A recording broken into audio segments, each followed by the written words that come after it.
Good afternoon, Con here with Techout, and today we're going to be talking about the S24 Ultra and the S Pen and what not to do with it. So I didn't really know this was an actual issue until I saw it on Reddit. I was actually thinking about trying it myself, and that is the fact that the S24 Ultra uses a different S Pen than the S22 and the S23 Ultra. They are not backwards compatible.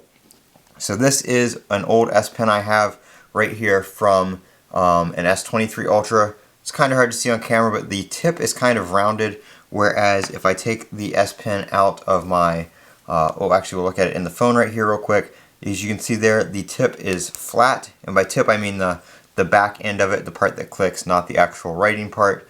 But right there you can see it is flat. It is not rounded whatsoever.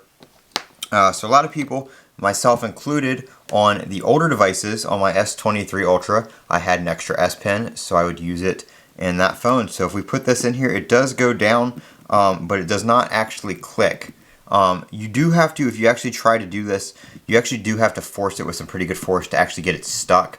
As you can see, this pen is not clicking down, but what happens is if you force that right there, it's going to click down and not click back up so you can get it out. Now the pen does indeed pair with the phone.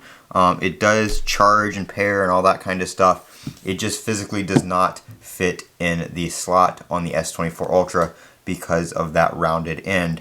So it looks like it's made to not get stuck, but of course people do force it. And what I mean by it's not going to click back up, as you can see, this person here on Reddit who tried it, it is recessed down in there, so they're not able to get that click action back out. It gets stuck, pressed down like that in the phone instead of clicking back up like that so you can pull it out.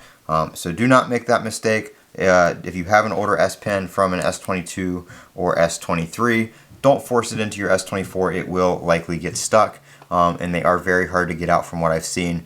So if you're buying a third-party S Pen, or if you're buying a replacement S Pen, make sure you get one specifically for the S24 Ultra, as the older two will not work. And like I said, they will get stuck. They will write on the screen. They will work just fine in that regard, but they will not actually store in the phone. I'm Colin with Techout. Don't forget to comment, rate, subscribe. As always, have a great day.